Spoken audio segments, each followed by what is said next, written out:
Bien, durante todos estos días tuvimos distintos debates que tienen que ver justamente con el consumo de marihuana. Hablamos de todas las drogas, pero básicamente sobre el consumo de marihuana. Hablamos de despenalizar sí o no, de plantar marihuana en Capital Federal sí o no, de la apología de la droga en los medios de comunicación sí o no. Y todo surge a través o a raíz de unos dichos de Malena Pichot aquí con el Babi Checopar, donde me invitaba a fumarme un porro. Si me fumaba un porro, ella me daba 50.000 pesos y yo me lo fumaba. Y además ella me prometía, si te fumas el porro vas a ser feliz. Ella me aseguraba, te fumas el porro y vas a ser feliz, vas a ver que la vida es otra. Está con nosotros el doctor Eduardo Galina, también está Alejandro Godard, legislador porteño por el MST, Movimiento Socialista de los Trabajadores, y está Ricardo Paveto, que es de la Asociación de Reducción de Daños en Argentina. A los tres, muchísimas gracias. Gracias a usted. Primero le quiero preguntar al profesional, doctor Galina. Doctor, ¿me hace feliz si me fumo un porro? Es una posición tan ingenua. Es lo mismo que dijeran, si te tomas una botella de whisky vas a estar feliz, pues entras en un estado de negación, como lo llamamos nosotros, un estado que científicamente lo llamamos un estado maníaco, de negación de todo, pero lo que importa es las consecuencias. Muy lindo estar feliz, pero lo importante son las consecuencias. ¿Y cuáles son las consecuencias de la marihuana? Pero déjame puntualizar muy brevemente dos, tres cosas. Primero, el tabaco es la causa prevenible más importante que existe de prevención de muerte, de prevención de cáncer, de prevención de enfermedades. Es la causa prevenible más importante de enfermedades en la condición humana. Es decir, el tabaco es un absurdo total. Es una porquería, yo coincido con usted. La marihuana es un tabaco que tiene algunos componentes diferentes, pero la forma de fumarse es la forma de fumar el tabaco agravada, porque el tabaco es más cancerígeno y más dañino cuanto más profundo se lo fuma y más se lo retiene. La marihuana, al retener ese humo caliente, una cosa es agarrar la planta así, el cigarrillo así, otra cosa lo prendes del fuego, entra en calor, lo aspirás, lo retenés y estás duplicando los hidrocarburos policíclicos aromáticos, que son cancerígenos. Estás incorporando alquitrán, monóxido de carbono, benzopireno, agente del cáncer del pulmón. A mí no me da ninguna felicidad pensar en incorporar todas esas sustancias cuando los organismos científicos más importantes del mundo han planteado que ni siquiera un cigarrillo común coexiste con salud. La marihuana es un tabaco de una marca aún no registrada, y entonces tiene todo lo negativo del tabaco, pero además tiene componentes que provocan alteraciones en la química cerebral. Hecho que es perfectamente comprobado, estudiado científicamente, que hace que personas a veces hasta tengan reacciones psicóticas o desequilibrios, otros no. Pero ¿cuál es la necesidad de esto en la condición humana?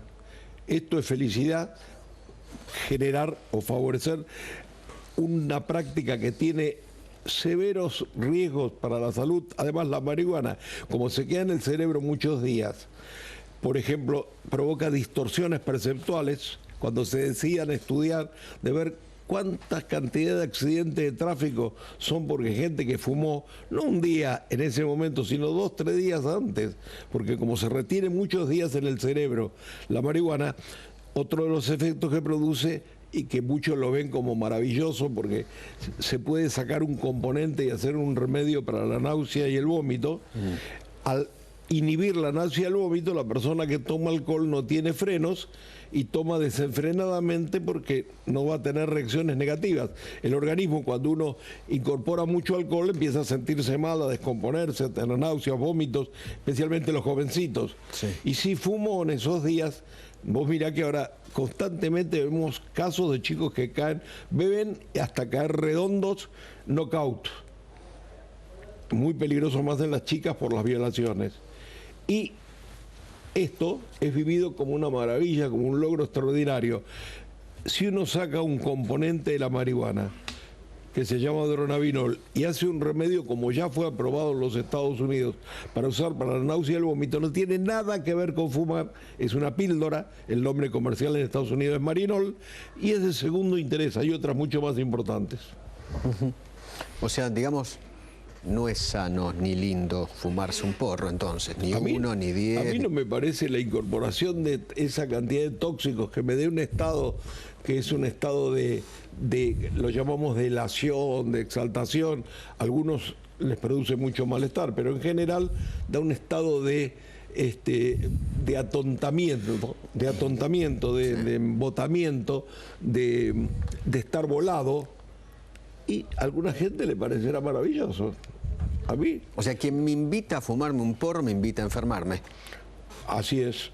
Cualquier cigarrillo que se convida es convidar enfermedad.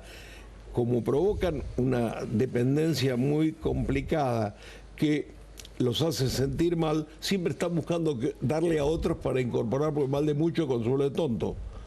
Pero fumar en ninguna de las formas tiene ninguna virtud importante para la salud del ser humano. Si a usted los senadores, los diputados le consultaran, doctor, acerca de esta idea de despenalizar, ¿usted qué diría? ¿Qué les diría? Me parece asombroso que se preocupen por una cosa tan banal que lo único que va a traer es gastos y complicaciones a la larga o a la corta, algo que es absolutamente innecesario para la salud pública y aprendiendo a mirar adelante, no solo lo inmediato, es un tipo de práctica que es absolutamente negativa para la salud de la condición humana.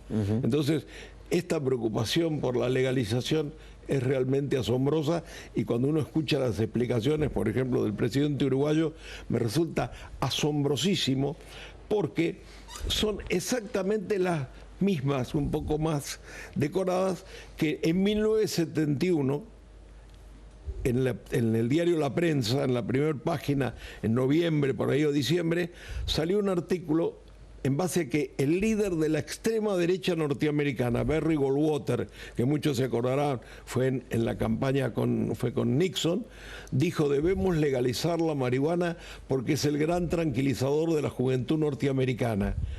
Porque es un estupidizador. La palabra estupefaciente tiene la misma raíz etimológica de estúpido. Sí. Y ahora un presidente de izquierda proclama que es más o menos la felicidad, van a controlar, van a poner... O sea, los que fuman marihuana fuman estupefacientes. Por lo tanto, es una sustancia estupidizante. Son estúpidos. Ahora, algunas personas le pueden ver eso como un factor de felicidad. No, a mí estar estúpido no me produce ninguna felicidad. Sí, es cierto, es cierto. Me gustaría otras opiniones, seguramente deben ser totalmente contrarias. Alejandro Bodart, legislador porteño. ¿Su opinión? Sí, yo lo que creo que si seguimos la lógica un poco del doctor, entonces en vez de discutir si vamos a despenalizar el consumo de marihuana, estamos discutiendo, parece que vamos a penalizar el consumo del cigarrillo y el consumo de alcohol. Yo lo que creo que tenemos que discutir bien. Yo con relación al tema marihuana, creo que acá hay que separar si queremos que un pibe que se fuma un porro o que tiene una planta para consumir, tiene que ser penalizado ese pibe, o tenemos que tener distintas políticas para que no llegue a transformarse ni en un adicto ni nada. Yo creo que la discusión está ahí, porque acá focalizar en el que consume es desviar la atención de los grandes grupos de narcotraficantes que tenemos. Fíjense, recién pasaban en el resumen de las 8:30, sí, lo que ha pasado en Córdoba. Narcopolicías. Ya teníamos el caso de Santa Fe, o sea, de hace poco. O sea, acá está saltando que las redes ya del delito duro, del narcotráfico, están enraizadas en la policía, que entonces no sé quién es el que va Y que debe estar en la política también. Debe estar, no, está en la política, para mí también está en la justicia, hay una red. Yo creo que hay que poner el acento ahí. Hay que poner el acento en todo. Que ese es el punto fundamental. No, pero yo le digo, le quiero dar un ejemplo, Feynman, que para mí es importante. Por ejemplo, yo no promuevo ni el alcohol, ni el cigarrillo. Yo he sido fumador y una de las mejores cosas que hice es dejar de fumar, aunque estoy un poco más gordo desde ese momento, o sea, hace ya varios años. Ahora, ni tampoco el consumo de marihuana de ninguna droga. Ahora, pero pero soy consciente que, por ejemplo, las mafias, en el propio Estados Unidos, un ejemplo histórico, se fortalecieron y se empezaron a debilitar alrededor de la ley seca cuando cayó la ley seca. Yo creo que también el tema de perseguir al pichiruchi, que es un poco el centro de la escena, lo único que fomenta es que esas mafias vivan y se fortalezcan. Entonces creo que tenemos que hacer ese debate. Para mí, yo lo centraría acá. El que fuma un cigarrillo, que yo creo que hay que tener toda una política para que deje de fumar. El que lo fuma en su casa, bienvenido. O sea, bueno, pero ¿cuál es el problema? Pese a que la Corte Suprema ha dicho que es anticonstitucional detener precisamente a una persona que fuma un porro, ¿no es cierto? Fuma cosas. Lamentablemente hoy son más los que caen por eso que los narcotraficantes. Entonces, y el debate centrado en ese aspecto, yo creo que es incorrecto. Tenemos que discutir que hay que tener una política para el que consume,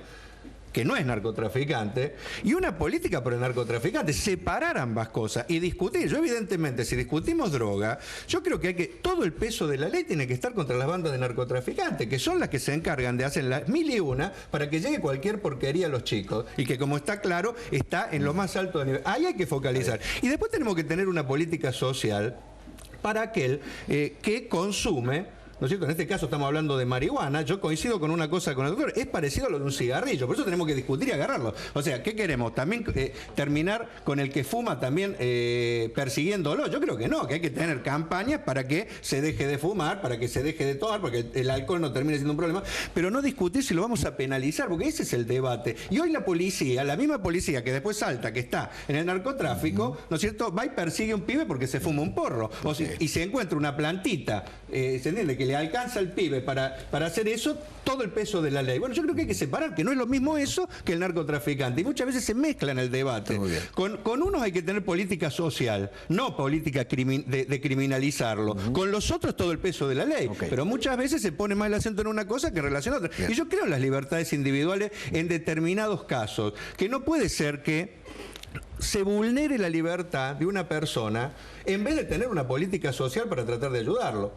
Bueno, para mí ese es el debate, más que el tema de si es feliz o no. Yo, por ejemplo, no promuevo nada porque no creo ni que sea más feliz ni menos feliz. O sea, no me parece que ese sea el debate, ¿no es cierto?, de hacer apología. El problema que estamos discutiendo acá, cuando se pone en esta ley, o el caso de Uruguay, es dónde cae el peso de la ley. Perfecto, eso ya quedó explicado.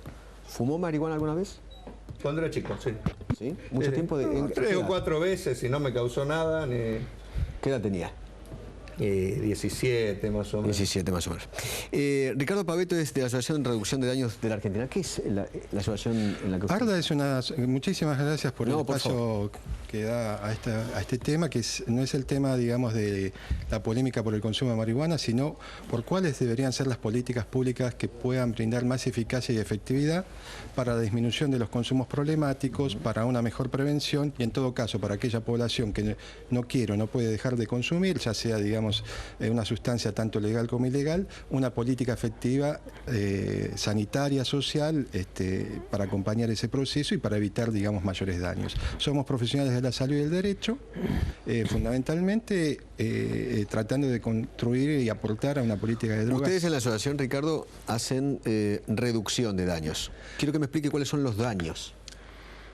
Bueno, pero tenemos que partir de que ninguna sustancia psicoactiva es inocua, sea esta legal o ilegal, sea en el formato medicamento o no. Si usted toma, para poner un caso, el tema del formato medicamento, va a leer en el prospecto cuáles son los efectos, para qué se lo indican, para para ustedes es lo mismo un faso de marihuana que el ribotril. No, ninguna droga es igual a la otra, sino que cada una tiene... equipara.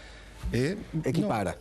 No, lo que digo que tiene, digamos, desde el punto de vista de las sustancias, efectos y contraindicaciones. Desde ese punto de vista, desde ese concepto, no es que la equiparo. Por supuesto, hay algunas que tienen potenciales adictivos más altos, otras tienen contraindicaciones, otras son más peligrosas según cómo se las mezcle, otras rápidamente pueden adquirir un nivel de sobredosis. O sea, ninguna droga es igual a la otra. Lo que yo digo que para aquella población que hace un uso ocasional, recreativo, o por la, digamos, la significación que le dé, o aquel que está en una situación de dependencia, caído, digamos, para el objetivo de una vida abstinente, poder producir una política de reducción de daños, es decir, evitar mayores daños en ese sentido. Una prevención de carácter secundario. Una prevención primaria sería, digamos, lograr, o la utopía sería llegar a una idea de postergar hasta el infinito el contacto con una sustancia. En general, todos de una u otra manera tomamos contactos con sustancias psicoactivas y demás.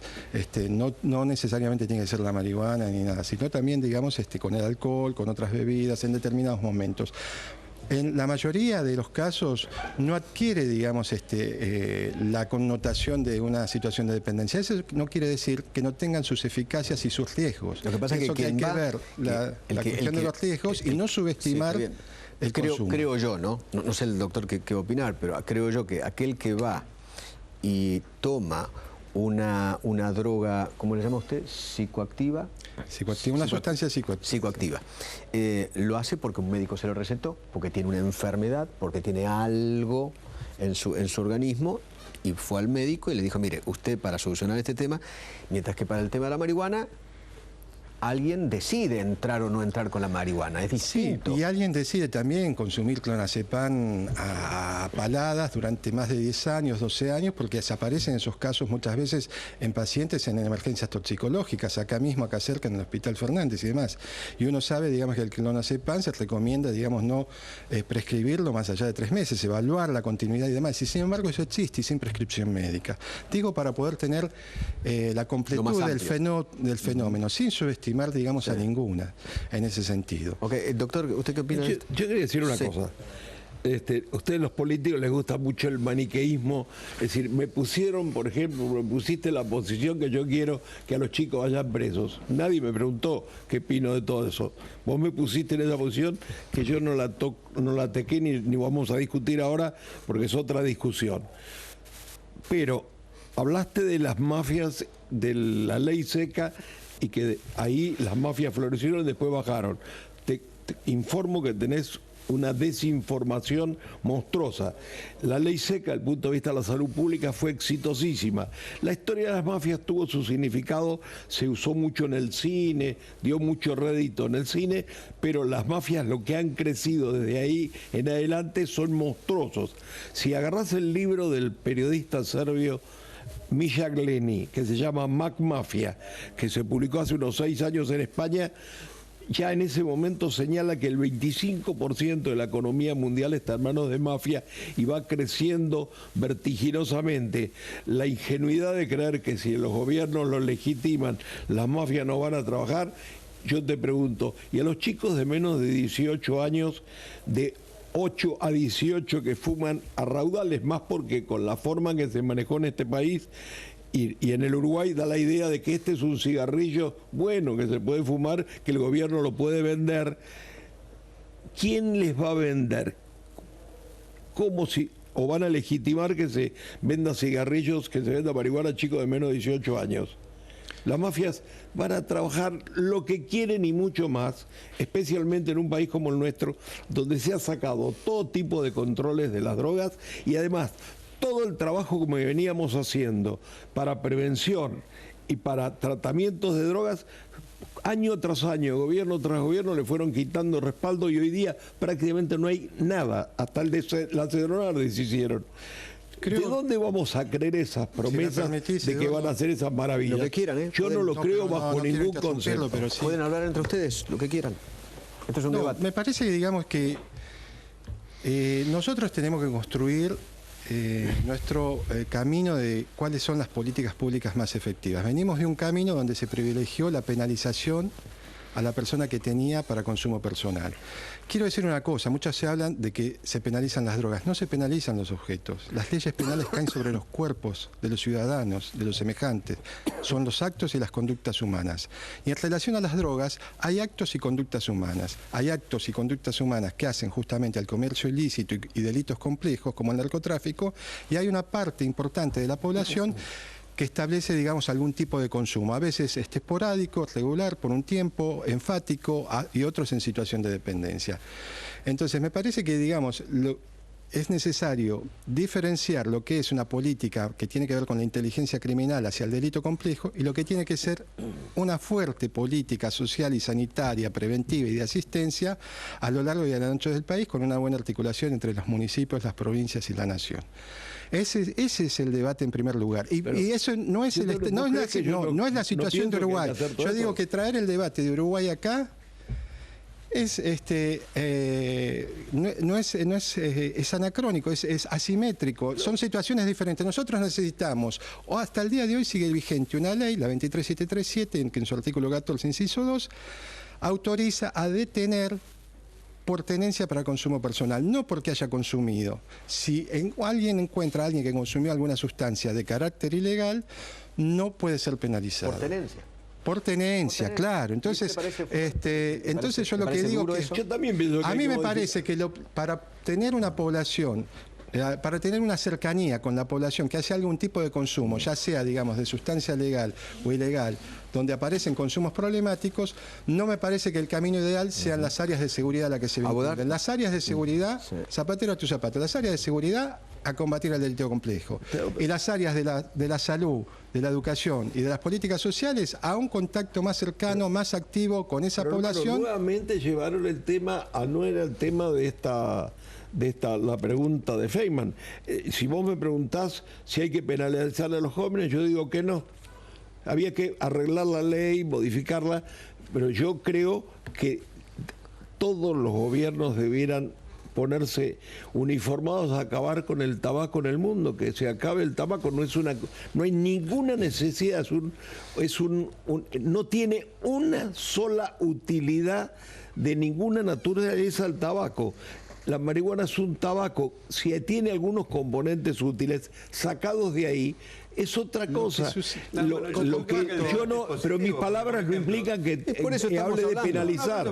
Por eso lo hablamos. Porque si uno separa, precisamente, si separa pero no el tema este de la criminalización del pichiruchi, y podemos discutir realmente si es positivo o no, por ejemplo, fumar, ¿no es cierto? Es otro debate. Yo personalmente creo que no hay que incitar a fumar, al revés, incluso creo más. Creo que las nuevas generaciones, a diferencia de generaciones anteriores, están tomando cada vez más conciencia de muchos de estos aspectos. Por eso digo que es contradictorio que le legitimen fumar marihuana, porque es una marca de cigarrillo permitida. Pero lo que pasa es que si no se permite, el problema que no es se permite, no, el problema es esta ley que objetivamente termina recayendo sobre, ¿no es cierto? Cambiemos la ley. ¿Quién se opone? Yo no me pongo. Hay que cambiar esa ley y poder discutir con claridad cómo hacemos para que haya una vida saludable más en general. Hoy los jóvenes fuman menos cigarrillos porque hay como, no sé por qué en los medios de comunicación hay comunicadores que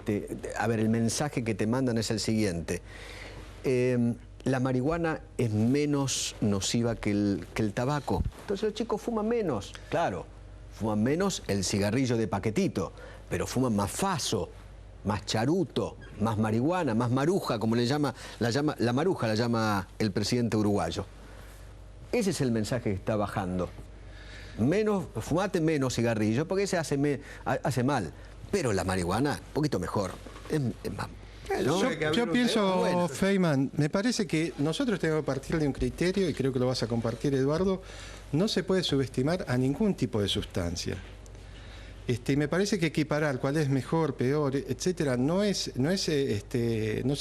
va por ese camino. Lo que yo digo que es necesario una mirada que permita tener una proximidad con esa población y reconocer que hay significaciones distintas a la que tengo yo, a la que tiene Eduardo, a la que tiene Eduardo Feynman, a la que tiene Alejandro Bodar, en relación a lo que es el consumo de una sustancia, sea esta legal o ilegal. Entonces, si nosotros no tomamos en cuenta, no es que tengamos que compartir, pero si no reconocemos que no solamente hay un vínculo entre un organismo humano y una sustancia que penetra, sino que hay una significación cultural, una funcionalidad que supone que le da para ese sentido, si no reconocemos eso, nuestra prevención, nuestra comunicación va a partir de preconceptos morales y de prejuicios. Tiene que partir de, justamente, de abandonar ese criterio y poder reconocer esas significaciones, no para avalarlas, sino para que el mensaje comunicacional preventivo sea significativo para su lectura. Le quiero preguntar a Baudard si está de acuerdo con que se siga penalizando la tenencia. No, yo creo que la tenencia para consumo personal, para mí, hay que eliminarlo de la ley, la penalización. Como también el autocultivo para uso personal. Yo lo que creo que donde hay que poner el acento es... ¿A usted le parece que nuestra ley es muy dura?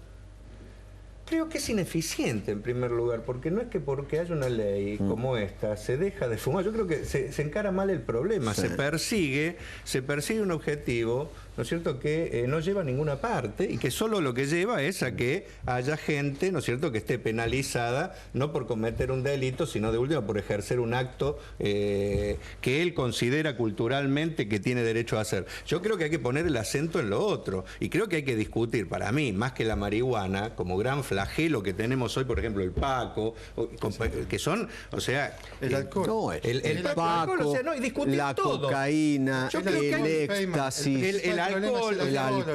Tenemos que discutir todo eso, pero sacarle el componente de creer que si uno al que consume termina haciéndolo, penalizándolo, va a solucionar el problema de esa persona, va a solucionar un problema social. No se soluciona así. Se soluciona encarando estos debates, por ejemplo. Y llevando un debate que sea desprendido, no sé, lo más objetivo que se pueda, por ejemplo.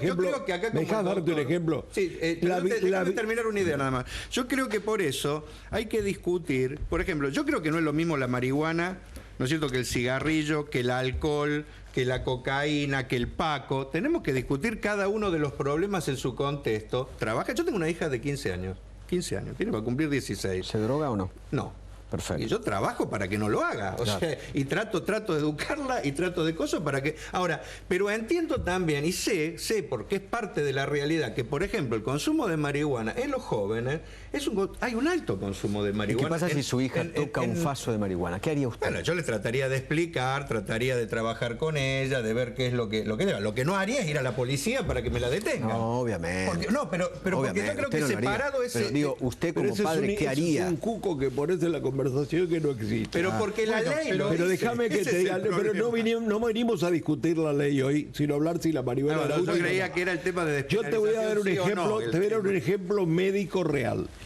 La viruela era un tema que preocupaba en el mundo.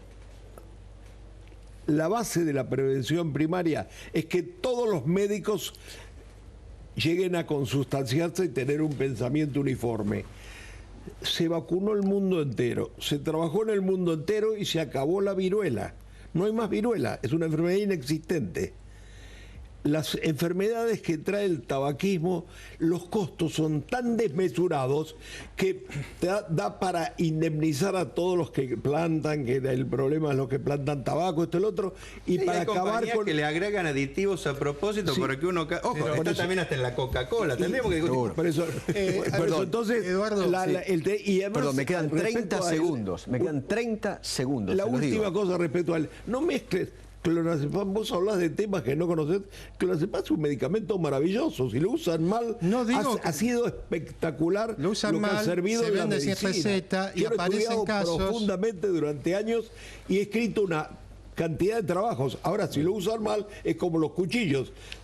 Porque a un tipo lo mataron 10 puñaladas, vas a prohibir todos los cuchillos, vas a hablar mal de los cuchillos. El esquema no es prohibir o no prohibir, ustedes sino, trabajan sobre temas que no conocen, eso es lo preocupante. A mí me parece que aquí hay un punto común. Si separamos este tema de la despenalización, que es el tema de la penalización, y discutimos realmente cómo le damos hacia la juventud y hacia todas las poblaciones la posibilidad de discutir las consecuencias, el todo, para crear conciencia, y trabajamos sobre la gente que es adicta para tener una política social para recuperarlo, para mí me parece que hay que discutir eso. Lo que creo que yo estoy de acuerdo, pero a nadie le interesa eso. Pero lo que pienso que, Eduardo, Karina, te tomo lo que dijiste vos. El problema es que la ley la penaliza. En relación a decir que la juventud norteamericana en 71 le dijeron que sea estúpida para que consuma, que sea estúpida. Esa es una representación social negativa que tenés vos. Me parece bien que la expreses, pero pongamos en cuestión las representaciones sociales que tenemos todos, porque lo menos estúpido que hubo fue la juventud del 70, en la lucha contra Vietnam, por los derechos civiles. Perdón, señor, perdón. En ese sentido. ¿Podemos seguir el debate en otro momento? Cuando quieran. Se me terminó el tiempo. Yo te agradezco nuevamente. No, por favor, gracias. Señores, el próximo lunes, si usted quiere, volvemos a estar a partir de las 6 de la tarde. Mi nombre es Eduardo Feynman. Chao.